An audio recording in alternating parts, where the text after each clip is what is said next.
നമസ്കാരം. ഈ വീഡിയോയിൽ ഞാൻ ഒരു ഓറക്കിൾ കാർഡാണ് റിവ്യൂ ചെയ്യാൻ പോകുന്നത്. വളരെ സ്ട്രെയിഞ്ച് ആയിട്ടൊരു ഓറക്കിൾ കാർഡാണ്. പാസ്റ്റ് ലൈഫ് ഓറക്കിൾ എന്നാണ് അതിൻ്റെ പേര്. യാദൃശികമായിട്ടാണ് ഇതിലേക്ക് എത്തിപ്പെട്ടത്. അതെങ്ങനെയാണ് എന്ന് പറഞ്ഞുകൊണ്ടാണ് ഞാൻ ഈ വീഡിയോ തുടങ്ങുന്നത്. അപ്പോൾ വളരെ യാദൃശികമായിട്ട് ഞാനിങ്ങനെ ആമസോണിൽ ബുക്കുകൾ നോക്കിക്കൊണ്ടിരിക്കുകയായിരുന്നു. അപ്പോഴാണ് എൻ്റെ മുന്നിൽ ഈ ഒരു ബുക്ക് വന്ന് പെടുന്നത്. ബുക്കിൻ്റെ പേര് തന്നെ 21 Days to Explore Your Past Lives. Release ancient trauma, find true healing and listen to the secret of your soul. Denise Linn എഴുതിയ ഒരു ഇ ബുക്ക് ആയിരുന്നു അത്. അപ്പോൾ ഞാൻ സൈക്കോളജി പഠിച്ചിട്ടുണ്ട്. അപ്പോൾ പാസ്റ്റ് ലൈഫ് എന്ന് പറഞ്ഞപ്പോൾ ഞാൻ വിചാരിച്ചു ഇത്ര കാലത്തിൽ നമുക്ക് സംഭവിച്ചിട്ടുള്ള ട്രോമ ആയിരിക്കും. തീർച്ചയായിട്ടും പാസ്റ്റ് ലൈഫ് തെറപ്പി എന്ന് ഞാൻ കേട്ടിട്ടുണ്ട്. എനിക്ക് എന്താണെന്നറിയില്ല. അങ്ങനെയാണ് ഞാൻ ഈ ബുക്ക് വാങ്ങുന്നത്. ഈ ബുക്കായിരുന്നു. ഞാൻ കഴിഞ്ഞ ദിവസം ഒരു ഒറ്റ സിറ്റിങ്ങിൽ അത് വായിച്ചു തീർത്തു. അപ്പോഴാണ് എനിക്ക് മനസ്സിലായത് ഈ ബുക്ക് നമ്മുടെ ജീവിതത്തിൽ ഇതുവരെയുള്ള പാസ്റ്റ് ലൈഫിനെ കുറിച്ച് അല്ല പറയുന്നത്, മറിച്ച് റീഇൻകാർണേഷൻ, അതായത് പുനർജന്മം എന്ന് പറയുന്ന ഒരു കോൺസെപ്റ്റിലാണെന്നുള്ളത്. അപ്പോൾ കുറേ നാളായി ആ കോൺസെപ്റ്റ് വർക്ക് ചെയ്തിട്ട് അപ്പോൾ ഞാൻ ഒന്നുകൂടി റിസർച്ച് ചെയ്തപ്പോൾ എനിക്ക് വേറൊരു ബുക്ക് വളരെ യാദൃശ്ചികമായിട്ട് കണ്ടുപിട്ടാൻ സാധിച്ചു. ഇത് വളരെ ഫേമസ് ആയിട്ടൊരു ബുക്കാണ്. മെനി ലൈവ്സ് മെനി മാസ്റ്റേഴ്സ് എന്ന് പറയുന്ന ബുക്കാണിത്. ഡോക്ടർ ബ്രയാൻ വെയ്സ് എഴുതിയിട്ടുള്ള ബുക്കാണ്. ഇദ്ദേഹം അമേരിക്കയിലെ വളരെ പ്രശസ്തനായിട്ടുള്ള പാസ്റ്റ് ലൈഫ് തെറാപ്പി എന്ന് പറയുന്നതിലാണ്. അത് അദ്ദേഹത്തിൻ്റെ ഒരു ഹിപ്നോസിസിൽ അദ്ദേഹം കണ്ടെത്തിയൊരു സംഭവമാണ്. അത് ഞാൻ അടുത്ത സെക്ഷനിൽ പറയാം. എന്തായാലും ഇത് രണ്ടും വന്നപ്പോൾ നമുക്കെപ്പോഴും കൗതുകം ഉള്ള വ്യക്തികളാണല്ലോ. അപ്പോൾ എനിക്ക് തോന്നി എന്നാൽ ഇതിനെക്കുറിച്ച് മനസ്സിലാക്കണമെന്ന്. അപ്പോൾ ഞാൻ എൻ്റെ ഒരു ക്ലാസ്സിൽ എൻ്റെ സ്റ്റുഡൻസിനോട് ചോദിച്ചു, അഡ്വാൻസ്ഡ് സ്റ്റുഡൻസിനോട്, നിങ്ങൾക്ക് പാസ്റ്റ് ലൈഫ്സിൽ വിശ്വാസം ഉണ്ടോയെന്ന്. അപ്പോൾ അവരിൽ വലിയൊരു ശതമാനം പറഞ്ഞു ഉണ്ട് എന്ന് പറഞ്ഞു. അപ്പോൾ ഞാൻ വിചാരിച്ചു എന്നാൽ അതിൽ നോക്കാമെന്ന് കരുതി. അങ്ങനെ ഞാൻ സെർച്ച് ചെയ്തപ്പോഴാണ് ഈ ഡോക്ടർ ബ്രയാൻ വെയ്സ് തന്നെ ഇതാക്കിയിട്ടുള്ള ഒരു ഓറക്കിൾ ഡെക്ക് ഉണ്ട് എന്ന് എനിക്ക് മനസ്സിലാവുന്നത്. പാസ്റ്റ് ലൈഫ് ഓറക്കിൾ എന്നാണ് അതിൻ്റെ പേര്, കാർഡ്സ് എന്നുള്ളത്. 44 കാർഡുകളുടെ ഡെക്കാണ്. അൺഫോർച്ചുനേറ്റ്ലി, ദൗർഭാഗ്യകരം എന്ന് പറയട്ടെ, ഈ കാർഡ് ഇപ്പോൾ ഇറങ്ങുന്നില്ല എന്നുള്ളതാണ് സത്യം. കാരണം അവരതിൻ്റെ പ്രൊഡക്ഷൻ നിർത്തിവെച്ചിരിക്കുന്നു. അപ്പോൾ എനിക്ക് ഭയങ്കര സങ്കടമായി. പക്ഷേ ആമസോണിൽ ഞാൻ നോക്കിയപ്പോൾ അതിൻ്റെ ഒരു സെക്കൻഡ് ഹാൻഡ് ഡെക്ക് കിട്ടാനുണ്ടായിരുന്നു. അപ്പോൾ ഞാൻ ഓക്കെ എന്ന് പറഞ്ഞ ഡെക്ക് ഓർഡർ ചെയ്തു. അതിൻ്റെ ഫസ്റ്റ് ഇംപ്രഷൻ ആണ് ഞാൻ അടുത്ത് നിങ്ങൾക്ക് കാണിച്ചു തരാൻ പോകുന്നത്. അതിനുശേഷം പാസ്റ്റ് ലൈഫ് തെറാപ്പി എന്താണ്, എങ്ങനെയാണ് നമുക്കതിലേക്ക് വരാൻ കഴിയുക, പിന്നെ കാർഡിൻ്റെ ഉള്ളിൽ എന്താണുള്ളത് എന്ന് പറഞ്ഞ് നമുക്ക് വീഡിയോ അവസാനിപ്പിക്കാം. എന്നെ ആദ്യമായിട്ടാണ് കാണുന്നതെങ്കിൽ എൻ്റെ പേര് പ്രദീപ്. ഞാൻ ടാരോ അബണ്ടൻസ് കോച്ചാണ്. അതായത് എൻ്റെ മിഷൻ എന്ന് പറയുന്നത് വീട്ടിലിരുന്ന് വനിതകൾക്ക് ടാരോ കാർഡ് റീഡിങ്ങിലൂടെ പഠിപ്പിച്ചുകൊണ്ടോ അല്ലെങ്കിൽ റീഡറായോ ഒരു വരുമാനം ഉണ്ടാക്കാമെന്നും സ്വന്തം കാലിൽ നിൽക്കണം എന്നുള്ളതിനാണ് ഞാൻ ചെയ്തുകൊണ്ടിരിക്കുന്നത്. If you are such a person, you can join my class and learn it. Let's move on to my first impression of this card. പേര് ഇത് പാസ്റ്റ് ലൈഫ് ഓറക്കിൾസ് എന്ന് പറഞ്ഞ് ഞാൻ മേടിച്ചൊരു കാർഡാണ്. ഒക്കൾട്ടിഫൈ എന്ന് പറയുന്നവരാണ് ഇത് ചെയ്തിട്ടുള്ളത്. ഫസ്റ്റ് ഓഫ് ഓൾ, ഇത് മനോഹരമായിട്ടുള്ളൊരു വുഡൻ ബോക്സിലാണ് അവർ തന്നിട്ടുള്ളത്. ഇന്നേ വരെ എൻ്റെ ജീവിതത്തിൽ ഞാൻ ഇത്രയ്ക്കും മനോഹരമായിട്ട് പാക്ക് ചെയ്ത് വന്ന ഒരു ഓറക്കിൾ ഡെക്ക് അല്ല, ഒരു ടാരോ കാർഡും കണ്ടിട്ടില്ല. അതിന് ആദ്യമായിട്ട് ഒരിക്കൽ നന്ദി പറയുന്നു. മാത്രമല്ല എൻ്റെ പേര് ഇവിടെ എച്ച് ചെയ്തിട്ടുണ്ട് വളരെ ഇതായിട്ട്.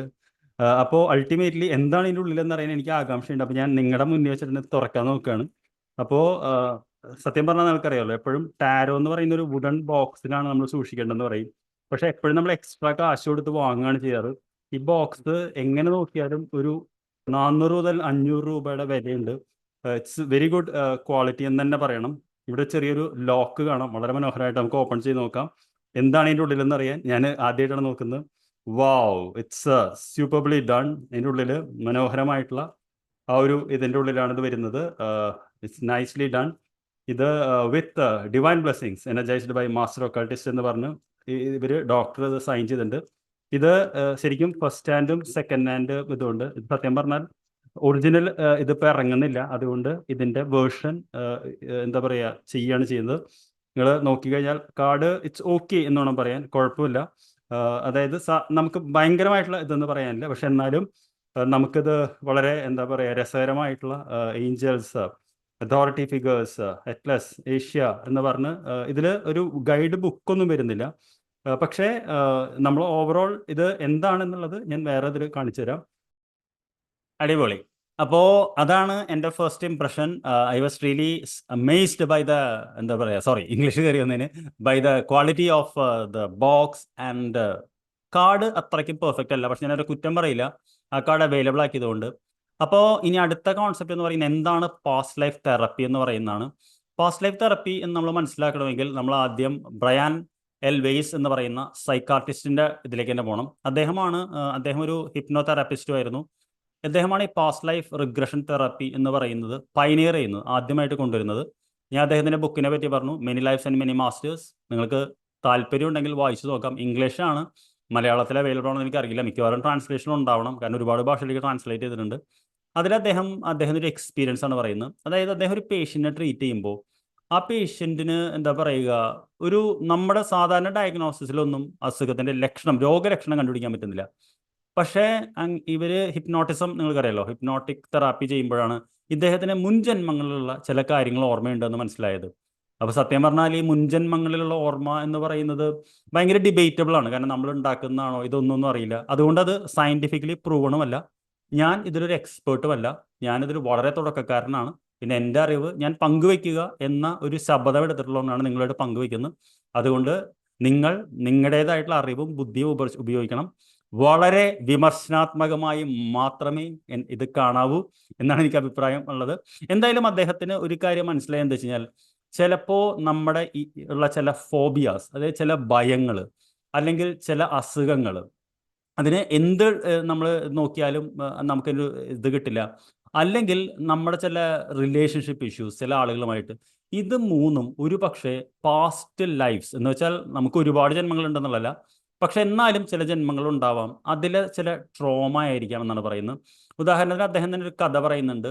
അതായത് രണ്ട് പോരാളികൾ യുദ്ധം ചെയ്തുകൊണ്ടിരിക്കുന്നു എന്ന് കരുതുക. അപ്പോൾ രണ്ട് ഫ്രണ്ട്സാണ് അവർ. പണ്ട് കാലത്ത് നിങ്ങൾക്കറിയാലോ, കുന്തവും അമ്പും വാളും ഒക്കെ വെച്ച് വെട്ടുന്നു. അപ്പോൾ പൊടിപടലങ്ങൾ ഇങ്ങനെ പറക്കുന്നുണ്ട്. അപ്പോൾ പെട്ടെന്നൊരു ഫ്രണ്ട് ദൂരെ നിന്നും ഒരു കുന്തം വളരെ വേഗത്തിൽ വരുന്നത് കാണാണ്. അപ്പോൾ ഈ ഫ്രണ്ട് മറ്റേ കൂട്ടുകാരനെ സഹായിക്കാൻ വേണ്ടി ആ കുന്തത്തിനെ സ്വന്തം നെഞ്ചിൽ ഏറ്റെടുക്കുന്നു. അദ്ദേഹം വളരെ സന്തോഷത്തോടെ മരിച്ചു പോകുന്നു. അങ്ങനെ മരിക്കുന്ന ആൾക്ക് അടുത്ത പാസ്റ്റ് ലൈഫിൽ ഒരു ട്രോമയും ഉണ്ടാവില്ല എന്ന് പറയുന്നത്. കാരണം അദ്ദേഹം വളരെ സാറ്റിസ്ഫാക്ഷനോടിട്ടാണ് മരിക്കുന്നത്. പക്ഷെ അതേസമയം തന്നെ വേറൊരു സിനാരിയോയിൽ രണ്ട് ഫ്രണ്ട്സ് ഫൈറ്റ് ചെയ്തുകൊണ്ടിരിക്കുന്നു. അപ്പോൾ ഒരു ഫ്രണ്ട് പുറകിൽ നിന്ന് മറ്റേ ഫ്രണ്ടിനെ കുന്തം കൊണ്ട് കുത്തിക്കൊല്ലുന്നു. അപ്പോൾ മരിക്കുന്ന സമയത്ത് ഈ മരിച്ച ആൾക്ക് ലാസ്റ്റ് മൊമെന്റിൽ മനസ്സിലാവുന്നത് തൻ്റെ സുഹൃത്ത് തന്നെ കൊന്നത് തൻ്റെ ഭാര്യേനെ പ്രാപിക്കാൻ വേണ്ടിയിട്ടാണെന്ന് മനസ്സിലാക്കുമ്പോൾ അയാളുടെ മനസ്സിൽ ഒരു റിപ്രസ്ഡ് ആയിട്ടുള്ള കടുത്തൊരു ഇതുണ്ടാവും. അത് അയാളുടെ അടുത്ത ജന്മം, അത് എത്ര വർഷം കഴിഞ്ഞാണ് എടുക്കുന്നത്, അതിൽ വരും എന്നാണ് ഇവർ പറയുന്നത്. ഇത് ഈ ബുക്കിൽ പറഞ്ഞിട്ടുള്ള കാര്യമാണ്. ഇത് എൻ്റെ ഒരു ഇതുമല്ല. ഞാൻ പറഞ്ഞല്ലോ 21 days to explore your past lives എന്നതിൽ ഡെനിസ് ലിൽ പറയുന്ന ആ കോൺസെപ്റ്റാണ് ഞാൻ പറഞ്ഞിരുന്നത്. I'm not an expert, I don't know anything about past lifes. ഞാൻ തുറന്നു തന്നെ പറയട്ടെ. എന്തായാലും ഇത് ഒരുപാട് പേർക്ക് അദ്ദേഹം എന്താ പറയുക, ഇത് കൊടുത്തു എന്നാണ് പറയുന്നത്.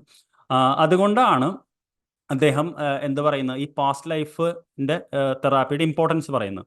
അത് നമുക്ക് അടുത്ത് മനസ്സിലാക്കണം. അതായത് ഞാൻ പറഞ്ഞല്ലോ, ഈ പാസ്റ്റ് ലൈഫിൽ ഇവർ പറയുന്നത് ഇതാണ്: നമ്മുടെ ജീവിതത്തിൽ വളരെ പോസിറ്റീവായിട്ടുള്ള ചേഞ്ചും സ്മൂത്തായിട്ട് നമുക്ക് ജീവിക്കാനും പറ്റുമെന്നാണ് പറയുന്നത്, നമ്മൾ ആരാണ് എന്ന് യഥാർത്ഥത്തിൽ അറിഞ്ഞാൽ. ചിലപ്പോൾ പഴയ മുൻജന്മത്തിൽ നമ്മളൊരു നൈറ്റ് ആയിരുന്നിരിക്കാം, വോറിയർ ആയിരുന്നിരിക്കാം, ഓർഫൻ ആയിരുന്നിരിക്കാം, നമുക്ക് എന്താണെന്ന് അറിയില്ല. ഒരു പക്ഷേ പക്ഷെ അത് ഈസി ആയിട്ട് കണക്ട് ചെയ്യാൻ പറ്റില്ല കേട്ടോ. കാരണം 21 ദിവസത്തെ ബുക്കിൽ തന്നെ പറയുന്നുണ്ട് ഒരുപാട് ജേർണലിങ്, ഒരുപാട് പ്രോംസ്, ഒരുപാട് നമ്മൾ തന്നെ വർക്ക് ചെയ്യണം പല മൂഡുകളിൽ. ചിലപ്പോൾ നമുക്ക് മാസങ്ങളോ ഒരുപക്ഷെ വർഷങ്ങളോ തന്നെ പിടിക്കും പലതും നമുക്ക് ഓർത്തെടുക്കാൻ. അതൊരു എന്താ പറയുക, ഒരു പ്രോസസ്സാണ്. സീരിയസ് ആയിട്ടാണെങ്കിൽ തെറാപ്പിസ്റ്റിനെ തന്നെ കാണണം എന്നാണ് അവർ പറയുന്നത്. എന്തായാലും ഞാൻ പറഞ്ഞല്ലോ, അതിലേക്ക് ഞാൻ കടക്കുന്നില്ല. പക്ഷെ അവർ പറയുന്നത് ഒരുപക്ഷെ ചെറുതായിട്ടെങ്കിലും നമുക്ക് നമ്മളെക്കുറിച്ച് അറിയാൻ കഴിഞ്ഞാൽ നമ്മുടെ ഡ്രീംസ് നമുക്ക് മാനിഫെസ്റ്റ് ചെയ്യാൻ പറ്റും. കാരണം പഴയ ബ്ലോക്കേജ്, ആ കാർമിക് ബ്ലോക്കേജ് നമ്മൾ ഒഴിവാക്കാണ്. അത് മനസ്സിലാക്കാനാണ് ഈ കാർഡ് വന്നിട്ടുള്ളത്. അപ്പോൾ കാർഡ് ചെറിയ രീതിയിൽ നമുക്കൊരു ഇത് കിട്ടുമെന്നാണ് പറയുന്നത്. അപ്പോഴും നമ്മൾ കുറേ വർക്ക് ചെയ്യണം എന്നാണ് പറയുന്നത്. എന്തായാലും ചില പ്രശ്നങ്ങൾക്ക്, എല്ലാ പ്രശ്നങ്ങൾക്കുമല്ല, ചില പ്രശ്നങ്ങൾക്ക് ഈ പാസ്റ്റ് ലൈഫ് തെറാപ്പി എന്ന് പറയുന്നത് ചില സിംറ്റംസ് ഡീൽ ചെയ്യാൻ പറ്റുമെന്നാണ് പറയുന്നത്. ഇനി ഞാൻ നിങ്ങൾക്ക് കാർഡുകൾ ആഴത്തിൽ, അതായത് 44 കാർഡുകളുണ്ട്, എന്താണിത് എന്ന് ഞാൻ നിങ്ങൾക്ക് ജസ്റ്റ് ഒന്ന് പറഞ്ഞുതരാം. ഈ കാർഡ് ചാടിക്കറി വാങ്ങാനോ ഇതൊന്നും വേണ്ടിയിട്ടല്ല ഞാൻ പറയുന്നത്. സാധാരണഗതിയിൽ ഈ ഏരിയയിൽ താല്പര്യമുണ്ട്, ഇത് പ്രാക്ടീസ് ചെയ്യണം എന്ന് ഉണ്ടെങ്കിൽ മാത്രമേ ഈ കാർഡ് അവൈലബിൾ ആണെങ്കിൽ തന്നെ മേടിച്ചിട്ട് കാര്യമുള്ളൂ. അവൈലബിൾ ആവും, അത് ഉറപ്പാണ്, നിങ്ങൾക്കറിയാലോ. പക്ഷേ അല്ലാതെ ജസ്റ്റ് ഒരു കാർഡ് കണ്ടു എന്ന് പറഞ്ഞ ക്യൂരിയോസിറ്റിയിൽ ചാടിക്കറി വാങ്ങരുത്. കാരണം നമുക്കിത് ഡെയിലി ലൈഫിൽ, ഇപ്പോൾ നമ്മളൊരു ടാരോ റീഡർ ആണെങ്കിൽ പോലും വളരെ വിരളമായിട്ട് ഇപ്പം ഞാൻ തന്നെ എൻ്റെ ഈ കാർഡ് ഉണ്ടെന്ന് പറയുന്നു, ഞാനൊരു റീഡിങ് ഇതിൽ നടത്തണമെങ്കിൽ തന്നെ വളരെ വിരളമായിട്ട് എനിക്ക് റീഡിങ് കിട്ടാൻ വഴിയുള്ളൂ. പിന്നെ ഞാൻ പറഞ്ഞല്ലോ, ഒരു റീഡിങ്ങോ 2 റീഡിങ്ങിലോ നമുക്കത് കിട്ടുമില്ല. ഞാൻ തൽക്കാലം റീഡിങ് ചെയ്യുന്നില്ല കേട്ടോ, ഞാൻ വളരെ ഇതായിട്ട് പറയുകയാണ്. കാരണം ഞാൻ പറഞ്ഞല്ലോ, ഞാൻ തുടക്കക്കാരനാണ്. അപ്പോൾ ചാടിക്കേറി അനാവശ്യമായിട്ട് ഇതിലേക്ക് ഞാൻ പോകുന്നില്ല. എന്തായാലും എന്താണ് ഈ കാർഡുകൾ എന്ന് നമുക്ക് നോക്കാം. Are you ready? Let's move on to that part. Okay dears, അപ്പോൾ ഈ കാർഡുകൾക്ക് ഭയങ്കര ഗ്ലോസി ഫിനിഷാണ്. അപ്പോൾ അതുകൊണ്ട് അത്ര ഇതായിട്ട് കിട്ടില്ല. ഇതിൽ ആദ്യത്തെ കാർഡ് ഏഞ്ചൽസ് എന്ന് പറയുന്ന കാർഡാണ്. രണ്ടാമത്തെ കാർഡ് ഏഷ്യ എന്ന് പറയുന്ന card. 3 Atlantis. 4 authority and figures. 5 baby. Next one biblical. Celtic എന്ന് പറയുന്ന അടുത്ത കാർഡ്. കമ്മ്യൂണൽ ലിവിങ് എന്ന് പറയുന്ന കാർഡാണിത്. പിന്നെ ഈജിപ്റ്റ് എന്ന് പറയുന്ന കാർഡ്. ഇപ്പോൾ ഈ കാർഡ് ആണ് നിങ്ങളുടെ പാസ്റ്റ് ലൈഫിൽ നിങ്ങൾ ഈജിപ്തിൽ ഉണ്ടായിരുന്നെങ്കിൽ ഈ കാലഘട്ടത്തിൽ നിങ്ങൾക്ക് എന്താ പറയുക, സ്പിരിച്വൽ, ഏൻഷ്യൻ ഹിസ്റ്ററി, അതുപോലത്തെ കാര്യങ്ങൾ, ഫിലോസഫി, നിങ്ങൾ തത്വശാസ്ത്രം പറയുന്നതായിരിക്കും എന്നാണ് അവർ പറയുന്നത്. പിന്നെ ഫാം, ഈ കാർഡ് ആണെന്ന് വെച്ചാൽ നമുക്ക് ആനിമൽസിനോട് ഒരു പ്രത്യേക സ്നേഹം ഉണ്ടാവും. പിന്നെ നമുക്ക് ചെടികൾ, നിങ്ങൾക്കറിയില്ല, ചിലർക്ക് ഗ്രീൻ ഫിംഗേഴ്സ് എന്ന് പറയും, നട്ട് കഴിഞ്ഞാൽ എന്തും പെട്ടെന്ന് വരും. അതായത് നമ്മുടെ മരങ്ങളോടും മൃഗങ്ങളോടും അങ്ങനെ താല്പര്യം ഉണ്ടാകുന്നതാണ് പറയുന്നത്. ഫാദർ എന്ന് പറയുന്നത് ഈ കാർഡാണ് കിട്ടുന്നതെങ്കിൽ നിങ്ങളുടെ ഇപ്പോഴത്തെ ഫാദർ തന്നെയായിരിക്കാം പൂർവ്വജന്മത്തിൽ നിങ്ങളുടെ അച്ഛൻ എന്ന് പറയുന്നു. അതുകൊണ്ട് ചിലപ്പോൾ നിങ്ങൾക്ക് ഫാദറുമായിട്ട് ഭയങ്കര സ്നേഹം ഉണ്ടാവും, അല്ലെങ്കിൽ ഭയങ്കര വഴക്കം ഉണ്ടാവാം. അത് എന്ത് തരം റിലേഷൻഷിപ്പ് ആയിരുന്നു നമുക്കറിയില്ല. പിന്നെ ഫിനാൻസസ് എന്ന് പറയുന്ന കാർഡ് വരുന്നുണ്ട്.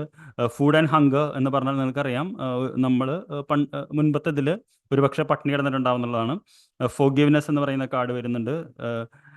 ഗലാക്റ്റിക് എന്ന് പറയുന്ന കാർഡ്, ഈ കാർഡാണ് വരുന്നതെങ്കിൽ നമ്മുടെ സോള് ഫ്രഷ് ആണെന്നാണ് പറയുന്നത്. അതായത് നമുക്ക് പാസ്റ്റ് ലൈഫ് ഇല്ല, you are A new born എന്നാണ് പറയുന്നത്.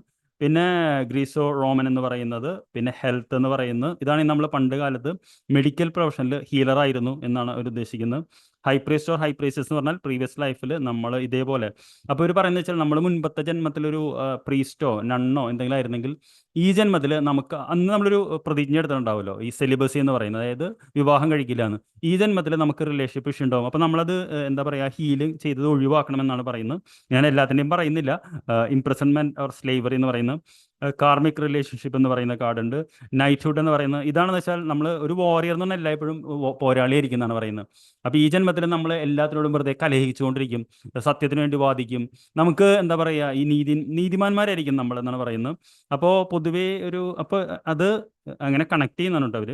പിന്നെ ലീവിങ് ഓർ ട്രാവൽ എന്ന് പറയുന്ന card, lessons and blessings, love life എന്ന് പറയുന്ന കാർഡ്, മെയിൽ ഫീമെയിൽ എന്ന് പറയുന്ന card, medicine man or woman എന്ന് പറയുന്ന card, Munk or none, mother figure, ഇതാണെങ്കിൽ അമ്മ, നമ്മുടെ മുൻ ജന്മത്തിലെ അമ്മ തന്നെയാണ് ഇപ്പോഴത്തെ ജന്മത്തിൽ എന്ന് പറയുന്നു. പിന്നെ നേറ്റീവ് അമേരിക്കൻ എന്ന് പറയുന്ന കാർഡുണ്ട്. ഓർഫൻ എന്ന് പറയുന്ന കാർഡ് വരുന്നു. പിന്നെ പെർസിക്യൂഷൻ ആൻഡ് ഇൻക്വിസിഷൻ, ഇത് കാർഡ് വരുന്നുണ്ട്. ഞാനത് ഓർമ്മ വരുന്നില്ല, പറയുന്നില്ല. ഫോബിയാസ് എന്ന് പറയുന്ന കാർഡ്. സ്ക്രൈബ് ഓർ റൈറ്റർ, എപ്പോഴും എഴുതാനുള്ള താല്പര്യമുള്ള ആളായിരിക്കും, മുൻ ജന്മത്തിൽ നമ്മളിങ്ങനെ ആയിരുന്നെങ്കിൽ എന്നൊരു പറയുന്നു. ഷിപ്സ്, ഒരുപാട് യാത്ര ചെയ്യാൻ, കടലിനോട് താല്പര്യമുള്ളവർ, സെയിലിംഗ്, അതിനോട് താല്പര്യമുള്ളവരെല്ലാം ഈ ഇതിൽ വരുന്നവരാണെന്നാണ് പറയുന്നത്. സ്പിരിച്വാലിറ്റി ഓർ റിലിജിയൻ ആണെങ്കിൽ പല മതങ്ങളോടും നമുക്ക് താല്പര്യം ഉണ്ടാവും എന്ന് പറയുന്നു. പിന്നെ സ്പൗസ് എന്ന് പറയുന്ന കാർഡ്, ദ ആർട്സ് എന്ന് പറയുന്ന കാർഡുണ്ട്. ട്രാൻസ്പോർട്ടേഷൻ എന്ന് പറയുന്ന കാർഡ് വരുന്നു. ട്രീസ് എന്ന് പറയുന്ന കാർഡ്, ട്രസ്റ്റ് ആൻഡ് ഫെയ്ത്ത് എന്ന് പറയുന്ന കാർഡ്, അൺറിക്വറ്റഡ് ലവ് എന്ന് പറയുന്ന കാർഡുണ്ട്. വൗസ്, പ്രതിജ്ഞ എന്ന് പറയുന്ന കാർഡുണ്ട്. ബോസ് ആൻഡ് ബാറ്റിൽസ് എന്ന് പറയുന്ന കാർഡ്, ആൻഡ് ഫൈനലി വിസ്ഡം. അപ്പോൾ ഇതാണ് ഈ 44 കാർഡുകളും അതിൻ്റെ ഇതും വരുന്നത്. അപ്പോൾ ഇത് ഈ പേർപ്പസ് ഓഫ് ഡൂയിങ് ദിസ് എന്താണെന്നുള്ളത് ഞാനിപ്പോൾ പറയാം. അപ്പോൾ ഈ വീഡിയോയിലൂടെ എൻ്റെ പേർപ്പസ് ഇതായിരുന്നു. അതായത് ഇങ്ങനൊരു കാർഡ് ഞാൻ കണ്ടെത്തി, ഞാൻ ആ കാർഡ് മേടിച്ചു, അതിലേക്ക് എന്താണ് എന്നെ നയിച്ചത് എന്നുള്ളത് ഞാൻ നിങ്ങളോട് പറഞ്ഞു. ഇനി ഇത് ഞാൻ ആദ്യം എൻ്റെ അഡ്വാൻസ്ഡ് സ്റ്റുഡൻസിൻ്റെ ഇടയിൽ ഇതൊന്ന് പരീക്ഷിച്ച് നോക്കട്ടെ എത്രത്തോളം വർക്ക് ആവുന്നുണ്ടെന്ന്. എന്നിട്ട് ഞാൻ എന്താ പറയുക, സമീപ ഭാവിയിൽ അടുത്ത വീഡിയോയിൽ അപ്ഡേറ്റ് ചെയ്യാം. നിങ്ങൾക്ക് എന്തെങ്കിലും വാല്യുബിൾ ആയിട്ടുള്ള കോമൻസോ സജഷൻസോ ഉണ്ടെങ്കിൽ പറയാം. കാരണം ഞാൻ പറഞ്ഞല്ലോ, ഈ ഏരിയയിൽ ഞാൻ വളരെ പുതിയൊരാളാണ്. അപ്പോൾ നിങ്ങളുടെ എന്താ പറയുക അറിവുകൾ നിങ്ങൾക്ക് ഇതിൽ കൂടുതൽ ആഴത്തിൽ അറിയാമെങ്കിൽ തീർച്ചയായിട്ടും ഷെയർ ചെയ്യണം.